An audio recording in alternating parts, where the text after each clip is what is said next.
kick her again. Let's see if this stray actually has a healing factor. Vance's voice echoed off the damp brick of the alleyway, thick with cruel amusement. Ilara curled tighter into a ball, tasting copper, her ribs screaming as another heavy boot connected with her side. "She's just an Omega, Vance. You're going to kill her," a younger voice muttered, laced with hesitant panic. "Good. Less trash for the pack to feed." Vance grabbed a handful of her hair, yanking her head back so she was forced to look up into his sneering face. "Look at me when I'm talking to you, mutt." Ilara spat a mouthful of blood onto his expensive leather boots. She didn't say a single word. She didn't have to. The shadows behind Vance were already beginning to move. The rain had started an hour ago, a cold, miserable drizzle that slicked the asphalt of the alley behind the Silvercrest Pack's main estate. To the humans passing by on the main street a block away, it was just another gloomy Tuesday night in the city. To Ilara, it was the night her endurance finally ran out.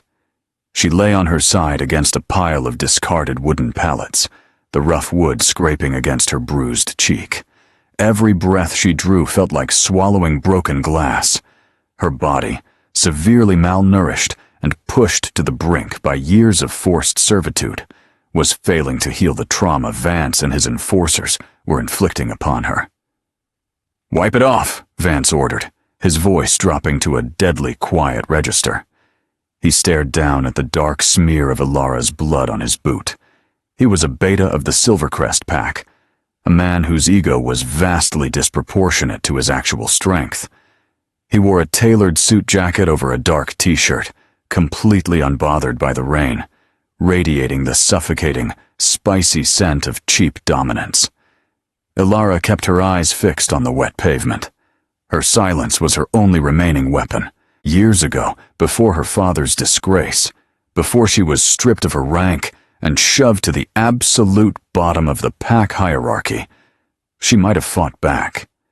She might have shifted and torn Vance's throat out. But the silver-laced collar hidden beneath the collar of her frayed jacket prevented any shift, suppressing her wolf until it was nothing but a distant, agonizing whimper in her mind. "I said wipe it off," Vance roared, his composure cracking. He drove his heel into her shoulder, pinning her to the ground. A sharp gasp escaped Ilara's lips, but she forced her jaw shut immediately after. She would not give him the satisfaction of a scream. Beside Vance stood two younger enforcers, Marcus and Toby. Marcus looked bored, chewing on a toothpick, while Toby shifted his weight from foot to foot, his eyes darting nervously toward the mouth of the alley. "Vance, man, come on. The Alpha wants her scrubbing the kitchens by morning," Toby said, his voice tight. "If you break her legs, who's going to do the grunt work?" "She has hands, doesn't she? She can crawl." Vance knelt down, his fingers gripping Ilara's jaw with bruising force. "You think you're so brave, keeping quiet. You think your silence makes you strong. But you're nothing, Ilara. You're a ghost, occupying space in my territory." Ilara forced her eyes up to meet his. Her vision was swimming, the edges of the world blurring with dark, creeping spots. But through the haze of pain, her heightened senses picked up something else. The air in the alley was changing. The sharp scent of wet garbage and Vance's obnoxious cologne was suddenly being swallowed by something infinitely heavier. It smelled of ozone, of deep, ancient pine forests, of impending violence. Vance didn't notice. His senses were dulled by his own arrogance, too focused on the thrill of dominating a defenseless Omega. But Ilara felt it. A low, vibrating hum resonated through the wet concrete, a frequency so deep it bypassed the ears and rattled directly against the bones. "Are you even listening to me?" Vance spat, raising his hand to strike her again. Ilara smiled. It was a small, broken, bloody thing. But it was a smile. It infuriated him. "What is so funny?" Vance demanded, his hand halting in midair. "You..." Ilara wheezed, her voice a rough, gravelly rasp. "You talk. Too much." She could see them now. Not clearly, just the faint distortion of light at the far end of the alley, where the street lamp flickered and died. The shadows were detaching themselves from the brick walls. They were bleeding out from the dumpsters, melting down from the fire escapes. Silent. Absolute. "Crazy bitch," Marcus muttered, spitting his toothpick onto the ground. "She's finally lost her mind." "Let's fix that," Vance sneered, stepping back and raising his boot for a final, devastating kick to her ribs. Ilara closed her eyes. She let her mind drift away from the pain, reaching out toward that scent of ozone and pine. She remembered a whispered promise in the dark, months ago. Across a territorial border she was never supposed to cross. "Endure. Just a little longer. When the treaty ends, I am coming for you." The heavy thud of Vance's boot never came. A sickening crack echoed through the alley, followed instantly by a guttural scream. Ilara's eyes snapped open. Vance was no longer standing over her. He was on his knees 10 feet away, clutching his right leg.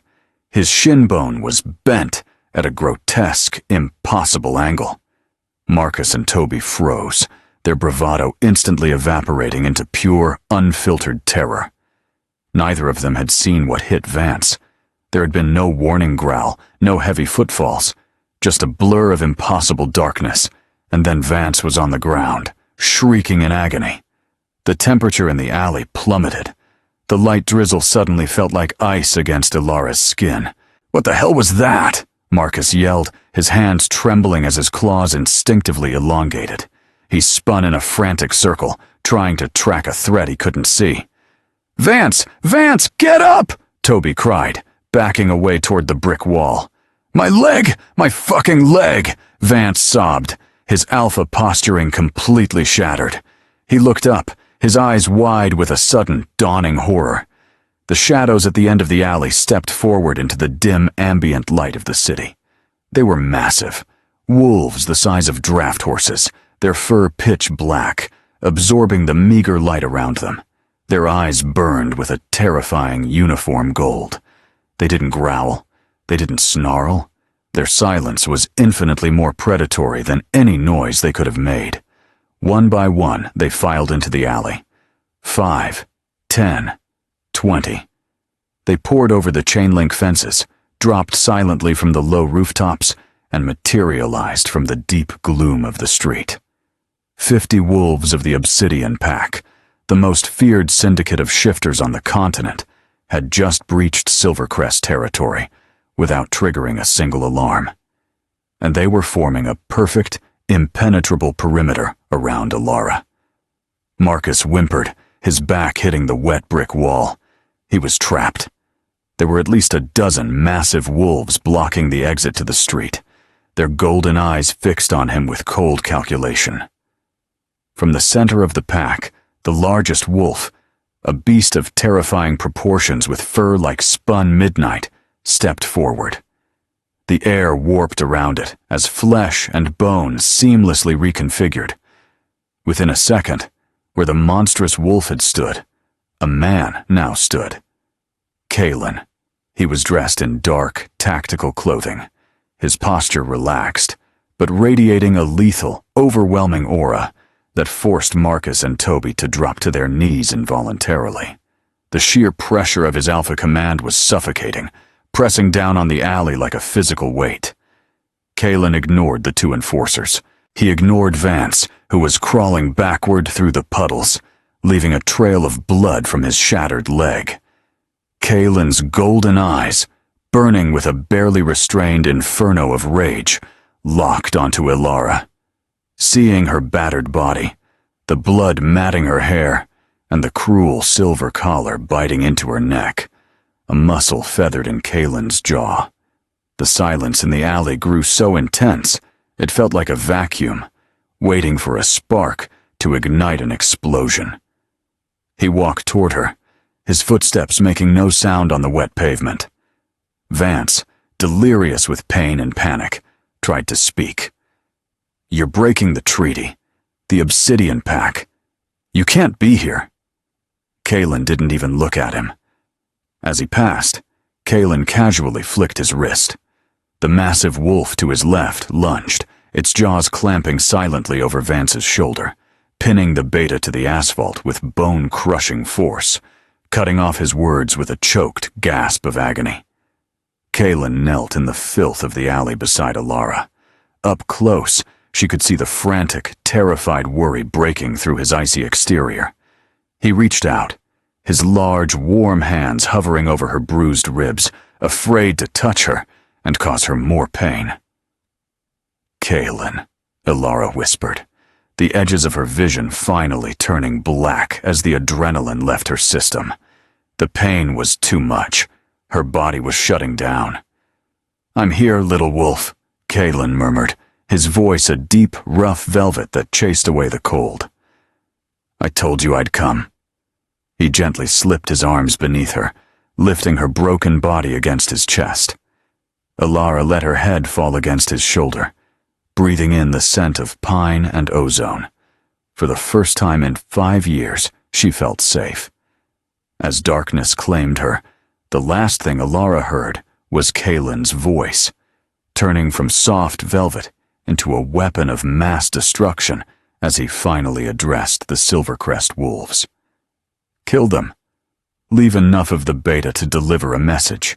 The journey out of Silvercrest territory was a masterclass in silent, lethal precision. There were no triumphant howls, no chaotic scrambling. The Obsidian Pack moved like water slipping through cracked pavement. Alara drifted in and out of consciousness, anchored to reality only by the steady, thumping rhythm of Kalen's heartbeat beneath her ear. She was vaguely aware of being carried out of the rain and into the cavernous, heated back of a heavily armored SUV. The smell of rich leather and Kalen's overwhelming scent of pine and ozone cocooned her, chasing away the metallic tang of her own blood. "Sit rep," Kalen commanded, his voice a low rumble that vibrated through Alara's aching chest as he settled her across his lap, utterly ignoring the blood staining his tactical gear. From the driver's seat, Silas, Kalen's beta, spoke in a clipped, professional tone. "Target's neutralized. Vance is alive, though he won't be walking unassisted anytime soon. The perimeter is secure. We are 3 minutes from the border." "Did they trigger the alarms?" "Not until we were already back over the fence," Silas replied, the faint reflection of streetlights catching the grim satisfaction in his eyes via the rearview mirror. "Alpha Rylan is going to lose his mind when he realizes we bypassed his $1 million security grid without tripping a single wire." "Let him," Kalen said coldly. He shifted slightly, his large hand moving to gently cup the side of Alara's face, shielding her cheek from the rough fabric of his vest. His thumb brushed featherlight over the swelling near her eye. "Speed up, Silas. I want her in the medical wing 10 minutes ago." The SUV surged forward, the engine letting out a deep, guttural roar that matched the protective fury radiating from the Alpha in the back seat. Alara forced her heavy eyelids open. The world was a blur of passing streetlights and dark, tinted windows. "Kalen," she rasped, her throat agonizingly dry. "Shh. Don't speak. Save your strength." His golden eyes, usually so intimidating to others, were entirely focused on her, soft and fraught with a guilt he couldn't hide. "The treaty," she managed to whisper, her mind sluggishly recalling the political suicide of what had just happened. For 5 years, a fragile, ironclad treaty had kept the major packs from outright war. Silvercrest controlled the city's ports, Obsidian controlled the northern territories, and the wealth that flowed from them. "The treaty expired at exactly midnight," Kalen murmured, his jaw hardening as he looked out the window toward the receding city skyline. "Rylan thought I would negotiate an extension. He thought he had leverage."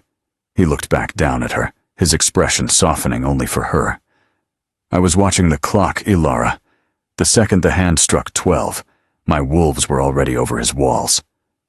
She wanted to ask how he had known where to find her, how he had known she was at her breaking point, but the agonizing throb in her ribs stole her breath. Years ago, before her father, Alpha Thorn, had been framed for embezzlement and treason by Rylan, Alara had known Kaelin. They had been teenagers, heirs to neighboring, tentatively allied packs. They had shared stolen moments by the border river, whispered dreams of a united front. Then her father was executed. Her rank was violently stripped, and she was thrust into the brutal life of a collared Omega servant. Kaelin, newly ascended to Alpha of a destabilized pack, had been forced to sign the treaty to protect his own people, legally binding him from interfering with Silvercrest's internal affairs. He had waited 5 long years. "Rest, little wolf," Kaelin whispered, pulling a thick, heated blanket from the compartment beside him and draping it over her shivering form. "You're never going back to that hell. I swear it on my life." As the heavy tires of the SUV crossed the grated bridge that marked the official border into Obsidian territory, Alara finally let go of the thread of consciousness, slipping into the dark. Alara awoke to the blinding sting of sterile white light and the rhythmic electronic beep of a heart monitor. For a terrifying, disorienting second, she thought she was in the Silvercrest basement, waiting for the pack doctor to casually reset a bone without anesthesia so she could get back to scrubbing floors. Panic flared, hot and sharp. She lunged upward, a ragged gasp tearing from her throat. "Whoa, easy, easy, you're safe." Gentle but firm hands pressed against her shoulders, easing her back against a bank of incredibly soft pillows. Alara blinked rapidly, her vision clearing to reveal a woman with kind brown eyes and graying hair pulled into a severe bun. She wore a white coat over a dark sweater. "I am Dr. Aris," the woman said, her voice a soothing, maternal hum. "You are in the Obsidian Pack Citadel. You are safe, Alara." Alara's breathing slowed as her senses verified the doctor's words. The room smelled of clean linens, antiseptic, and, faintly, the lingering scent of Kaelin's pine. There was no mildew, no fear. "Where is he?" Alara rasped. Her voice sounded slightly better, less like grinding stones. "Right here." Kaelin stepped out of the shadows near the door. He had changed out of his tactical gear into a simple black Henley and dark jeans, but he looked exhausted.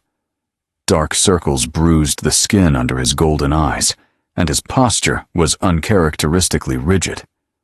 "How long was I out?" Alara asked, pulling the thick white comforter up to her chin, suddenly hyper-aware of her vulnerability. 2 days, Kaelin said, walking over to the foot of her bed. "Your body was shutting down. Aris had to put you in a medically induced coma to let your accelerated healing catch up without the stress of being conscious." Alara looked down at her arms. The deep purple bruises were already fading to a sickly yellow, and the cuts were scabbed over. Werewolf healing was a miracle, but it required energy she hadn't possessed in years. "She's stabilized," Dr. Aris said, picking up a medical chart. "Her ribs are knitting perfectly, and her internal bleeding has stopped. However," the doctor's expression turned grim as she looked at Kaelin, then back to Alara. "We need to address the collar." Alara's hand flew to her throat instinctively. Her fingers brushed the cold, unyielding metal hidden beneath the bandage wrapped around her neck. The silver-laced collar had been permanently locked onto her when she was 18. It suppressed her wolf, keeping her in a perpetual state of human weakness, and burned if she tried to draw on her shifter strength. "Take it off," Kaelin commanded, his voice tight with suppressed rage. "It's not that simple, Alpha," Aris sighed. "The lock is biometric, tied to Alpha Rylan. But more concerningly, the silver has caused heavy metal poisoning over the years. It is partially fused with the scar tissue around her carotid artery.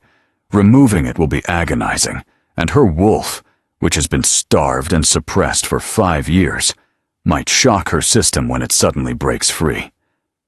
Alara stared at the wall, her heart pounding. The collar was her reality. It was the physical manifestation of her shame, her weakness, her stolen life. The thought of it being gone was terrifying in its own right. What if her wolf was dead? What if she truly was just broken? "Do it," Alara whispered. Kalen stepped closer, his brow furrowed. "Alara, we can wait until you're stronger." "No." She looked up, meeting his golden gaze with a fierce, trembling defiance. "I won't spend another minute as his property. Get it off me." Kalen stared at her for a long moment, seeing the unbroken steel beneath her battered exterior. He nodded slowly to the doctor. "Very well," Aris said, pulling on a pair of surgical gloves and reaching for a specialized, heavy-duty rotary saw designed for shifter metals. "Kalen, you need to hold her. She cannot move, or I might sever an artery." Kalen moved to the head of the bed. He sat on the edge of the mattress, gathering Alara into his arms. He pressed her back against his broad chest, his arms wrapping securely around her shoulders and torso, locking her in a gentle, unbreakable cage of muscle. "I've got you," he whispered, burying his face in her hair. "I won't let you go." As the high-pitched whine of the saw began, Alara closed her eyes. The blade bit into the collar. The smell of burning metal and ozone filled the room. The heat against her skin was immediate and excruciating, a searing line of fire digging into her throat. She screamed, her body arching involuntarily. Kalen held her tighter, absorbing her thrashing, whispering reassurances that were drowned out by the noise and her own agony. Snap. The sound was shockingly loud. The pressure around her windpipe vanished instantly. A heavy metallic clatter rang out as Aris dropped the two halves of the bloody silver collar into a surgical tray. Alara slumped back against Kalen, gasping for air. But as she drew in her first unhindered breath, something inside her, something that had been buried deep in the dark, chained and starving, opened its eyes. A profound, terrifying rush of power slammed into her consciousness. Her senses expanded explosively. She could hear the hum of the electricity in the walls, smell the fear sweat on Dr. Eris's brow, feel the microscopic vibrations of the building. And she could feel Kalen. Not just his physical warmth, but the massive, overwhelming presence of his alpha aura, no longer muffled by the silver. It was a suffocating, intoxicating weight. Her wolf whimpered, then threw its head back and howled in her mind. 3 days after the collar was removed, Alara was relocated from the medical wing to a guest suite in Kalen's private residential wing. The room was larger than the entire basement she had lived in at Silvercrest, featuring floor-to-ceiling windows that overlooked a dense, sprawling pine forest. She stood by the glass, wearing a soft cashmere sweater and leggings that Kalen had provided. She was staring at her reflection. The physical scars were fading, but the emotional ones felt heavier now that she had time to process them. Without the collar, her wolf was constantly restless, pacing in the back of her mind, angry and disoriented. The heavy oak door clicked open. Kalen stepped inside, carrying a tray with a steaming mug of tea and a plate of food. He paused, his eyes catching hers in the reflection of the window.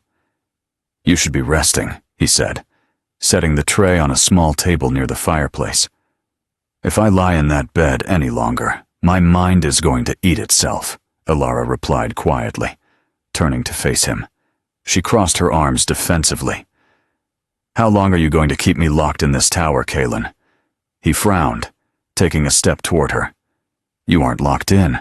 There are guards outside your door for your protection, not your imprisonment. Rylan is hunting for you." Alara let out a bitter, hollow laugh. "Hunting for an Omega? He has 100 Omegas to scrub his floors. Why risk a war with the Obsidian Pack over one broken stray?" Kalen's expression darkened. The easy, protective warmth he usually showed her evaporated, replaced by the calculating, dangerous gaze of a ruling alpha. He walked over to the table, leaning his hands flat against the wood. "Sit down, Ilara." The command wasn't laced with alpha compulsion, but the gravity in his voice made her comply. She sat cautiously in one of the plush armchairs. "You've been lied to for 5 years," Kalen began, his voice dropping to a low, serious register. "Silvercrest didn't just strip you of your rank because of your father's supposed crimes. They collared you because Rylan was terrified of what you were becoming." Ilara frowned, her brow furrowing in confusion. "I was just an alpha's daughter. I hadn't even presented yet when my father was killed." "Exactly," Kalen said, walking closer and kneeling in front of her chair, bringing himself to eye level so she wouldn't feel towered over. "Most wolves present their rank at 18, but your father knew your bloodline. He knew you carried the dormant gene of a true alpha." Ilara froze. The air in her lungs suddenly felt entirely too thin. A true alpha is a myth, a bedtime story about wolves who can command without a pack. "It's not a myth," Kalen said softly. "Your father confided in me weeks before he died. He knew Rylan was corrupt, selling pack lands to human corporations, trafficking rogue shifters. Your father was gathering evidence to depose him. But Rylan found out. He framed your father, had him executed, and then he looked at you, the 16-year-old girl who would one day have the raw, genetic power to challenge him for the entire pack." Ilara shook her head, her hands trembling as she gripped the armrests. No, I'm an Omega. I'm submissive. You are what a silver collar and 5 years of psychological torture forced you to be," Kalen interrupted, his voice fierce but profoundly sad. He reached out, gently wrapping his large hands over her trembling ones. "Rylan couldn't kill you. Your father had loyalists.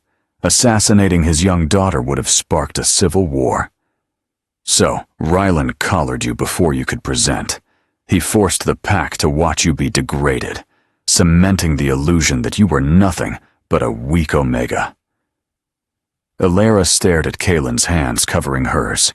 The truth resonated deep within her chest, clicking into place like a key in a rusted lock. It explained why her wolf, now unchained, felt so impossibly large, so furious, so dominant despite her trauma.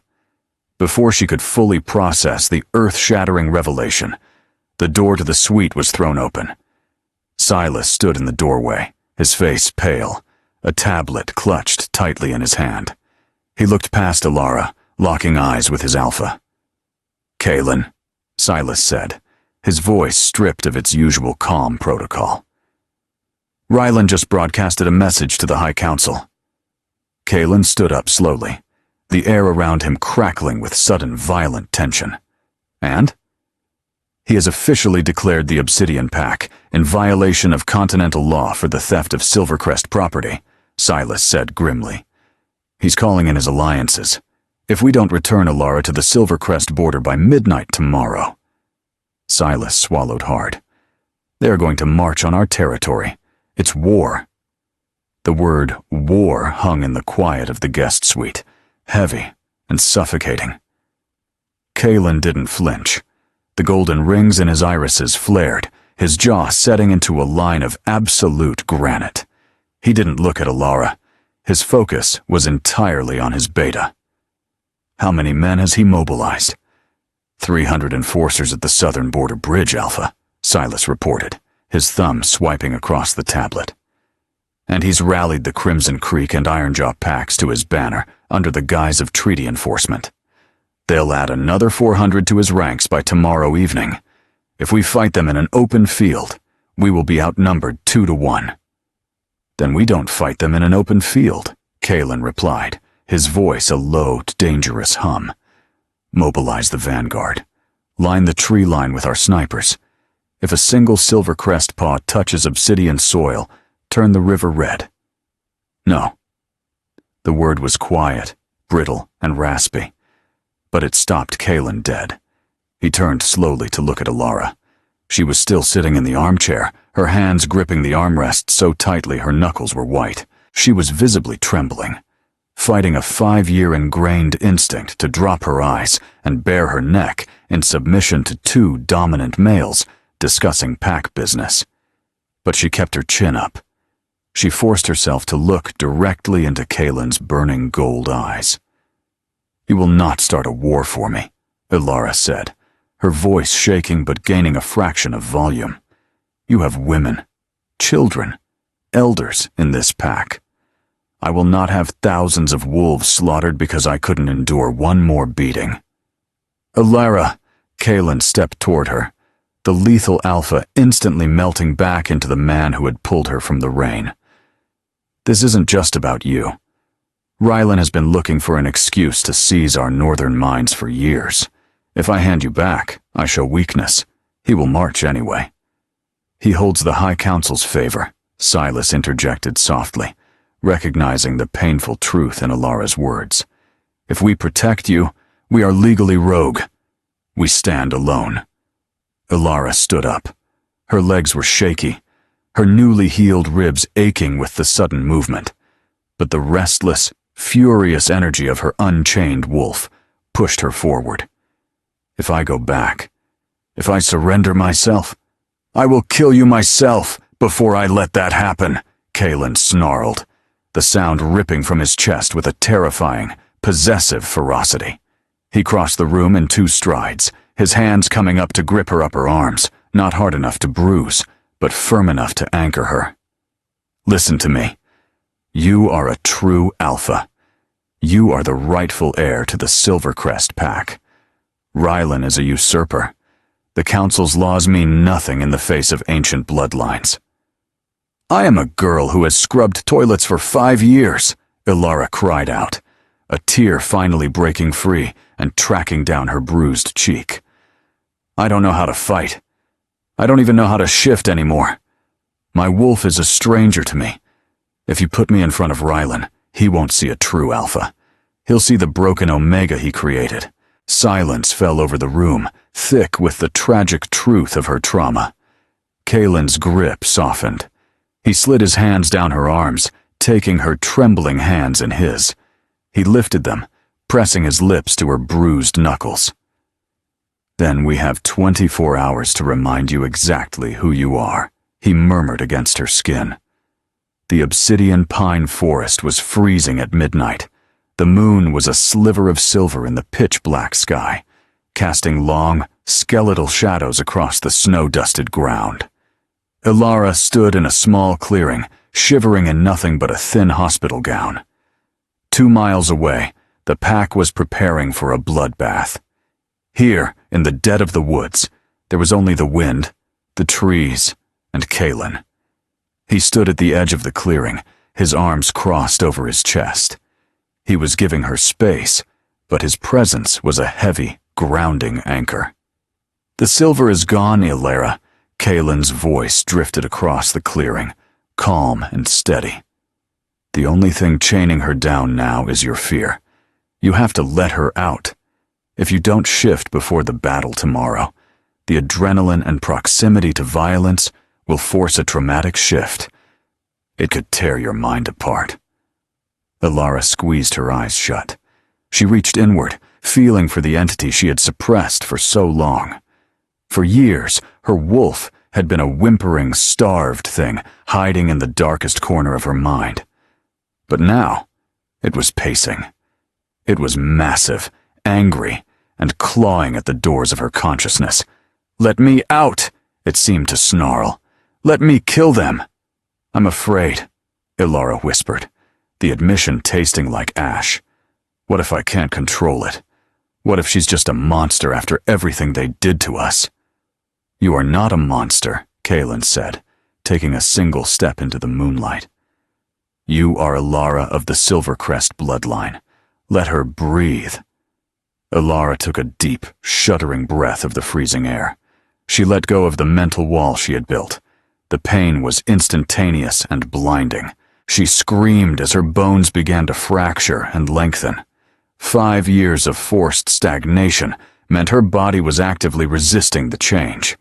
She fell to her knees in the snow, her spine arching as a sickening chorus of pops and cracks echoed in the silent woods.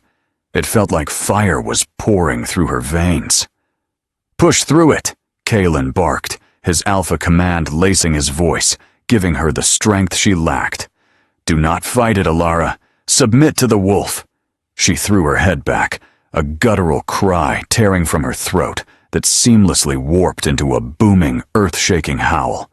The hospital gown shredded as thick, pure white fur erupted from her skin.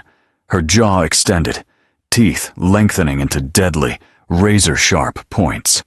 Within seconds, the agonizing cracking ceased, replaced by the heavy, huffing breaths of a massive predator. Alara opened her eyes. The world was entirely different. The dark woods were painted in sharp, vibrant grays and blues. She could hear the scurry of a mouse a mile away. She could smell the ozone in Kalen's blood. She stood. She was enormous, easily the size of a draft horse, her coat a brilliant, blinding white that seemed to gather the meager moonlight and reflect it back. Kalen let out a soft breath of awe. He didn't hesitate. He stripped off his shirt and triggered his own shift. A heartbeat later, an impossibly large, midnight black wolf stood before her, his golden eyes burning with reverence.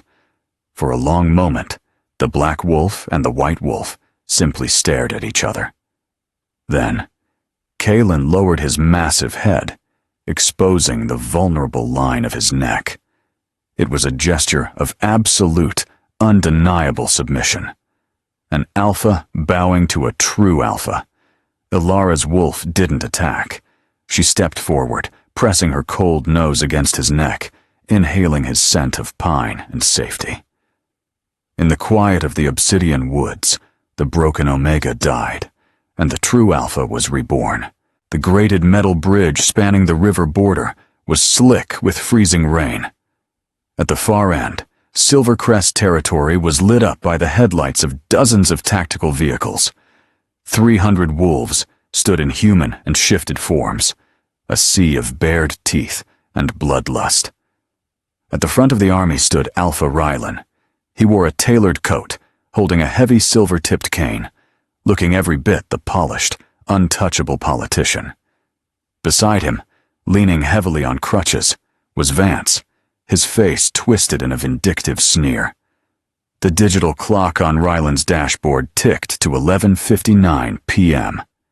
"He's not coming," Vance spat, wincing as he shifted his weight. "Kalen is arrogant, but he's not stupid enough to face this. He's probably halfway to the mountains by now." "Kalen's pride is his weakness," Ryland said smoothly, checking his gold pocket watch. "He won't run, but he will yield. The High Council has guaranteed my right to reclaim my property." As the clock struck midnight, the heavy fog on the obsidian side of the bridge began to swirl. Rylan raised a hand, signaling his front line to prepare. Out of the mist, a single figure emerged, walking slowly down the center of the metal bridge. Rylan frowned, straining to see through the rain. It wasn't the massive, imposing figure of Alpha Kalen. It was a woman. She wore dark tactical pants, combat boots, and a fitted black leather jacket. Her hair, previously a matted, bloody mess, was braided tightly against her scalp. She walked with a terrifying, fluid grace, her footsteps echoing sharply against the grating. As she stepped under the harsh glare of the Silvercrest headlights, a collective gasp rippled through the front lines of Ryland's army. Vance nearly dropped his crutches, his face draining of all color. No, that's impossible. She can't!" Alara stopped 20 feet from Rylan. The collar was gone, replaced by an angry red scar that wrapped around her throat, but it wasn't the missing collar that caused Rylan's breath to hitch. It was her eyes. They were no longer the dull, submissive brown of a broken Omega. They were glowing with a radiant, piercing, ethereal silver, the undeniable genetic marker of a true alpha.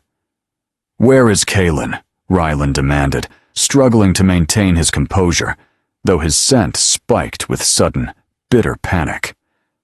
"I am not negotiating with an Omega whore. Produce the girl and surrender, or my army marches." Ilara didn't flinch at the insult. She didn't drop her gaze. She simply tilted her head, looking at the army of 300 wolves behind him. "You aren't marching anywhere, Rylan," Ilara said. Her voice wasn't loud, but it carried an unnatural, vibrating resonance that bypassed the ears and sank directly into the marrow of every wolf on the bridge. It was a frequency of pure, undeniable dominance. She took a single step forward, and the sheer, crushing weight of her newly unleashed aura slammed into the Silvercrest front line like a physical wall. "I'm Ilara, daughter of Alpha Thorn," she declared, her silver eyes blazing as the air around her literally began to warp with power. "And I have come to take my pack back." The silence that followed Ilara's declaration was absolute, broken only by the relentless patter of freezing rain against the metal bridge. For a fraction of a second, Alpha Rylan looked like a man who had just seen a ghost. Then, his shock curdled into venomous, desperate fury. He raised his silver-tipped cane, pointing it directly at her chest. "Kill her!" Rylan roared, his voice cracking with the strain of a faltering Alpha command. "Tear her to pieces!" Behind him, the front line of Silvercrest enforcers tensed.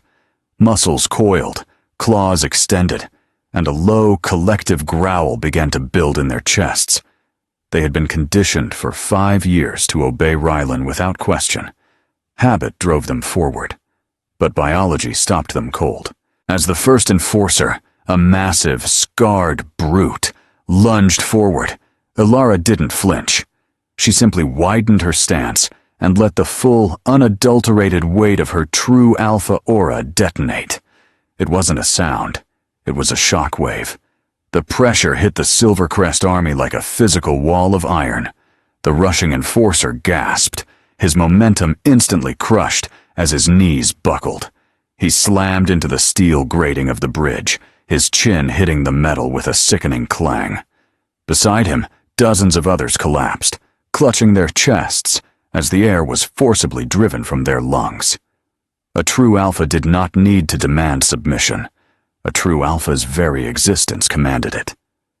"Get up!" Rylan screamed, striking the nearest kneeling wolf with his cane. "Stand up and fight, you cowards!" But they couldn't.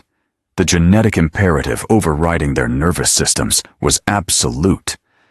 The wolves of the Crimson Creek and Ironjaw packs, brought in as allies, immediately averted their eyes and bared their necks, recognizing a supreme ruler. Seeing his army instantly pacified by a single woman he had kept collared in a basement, Rylan lost the last shred of his sanity. With a guttural roar, he threw aside his cane. His bones snapped and reformed in a blur of violent motion. In his place stood a massive, heavily scarred gray wolf, its eyes wild with homicidal desperation. He lunged at Ilara, aiming to tear out her throat before she could fully realize her power. Ilara did not shift. She didn't need to. Her senses, hyper-tuned and flowing with ancestral strength, tracked his movement in agonizing slow motion. As the gray wolf's jaws snapped toward her neck, Ilara stepped smoothly to the side.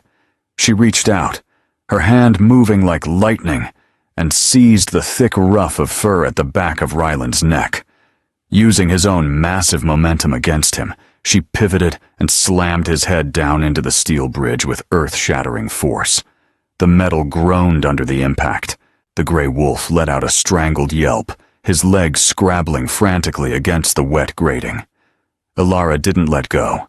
She pressed her knee into his spine, pinning the usurper alpha to the ground, with a strength that defied her human form. Her silver eyes blazed like twin stars in the darkness, and when she spoke, her voice echoed in the minds of every single wolf present. Submit. The command was absolute. It carried the weight of her father's murder, the agony of her 5 stolen years, and the undeniable right of her bloodline. Beneath her, The gray wolf whined. The fight completely drained out of Rylan. He shuddered, his body forcibly reverting to human form under the crushing weight of her dominance. He lay on the wet steel, gasping for air, utterly defeated. Elara stepped back, looking out over the sea of bowed heads. 300 wolves kneeled before her in the freezing rain. To her right, Vance was dragging himself backward by his elbows, weeping openly, his shattered leg trailing uselessly behind him. Elara looked at him for a long, quiet moment. 5 years ago, she would have wanted him dead. Now, looking at the pathetic, sniveling creature in the mud, she realized he wasn't worth the stain on her hands. "Take them to the cells," Elara commanded, her voice ringing clear over the wind. She gestured to Rylan and Vance. "They will face the High Council for treason, embezzlement, and the unlawful suppression of a pack heir." Immediately, 4 Silvercrest enforcers, men who had ignored her screams just days ago, leapt up, grabbing Rylan and Vance with rough, unforgiving hands, eager to prove their loyalty to their true alpha. The fog at the obsidian end of the bridge parted. Kalen walked out of the mist. He wasn't accompanied by an army, though Elara could feel the terrifying presence of his 50 obsidian elite waiting silently in the shadows. He walked alone, his dark eyes fixed entirely on her. He didn't bow. He didn't submit. He stopped 2 feet in front of her, his towering frame providing a sudden, warm shield against the biting wind. He looked down at her, taking in her glowing silver eyes, the fierce, unyielding set of her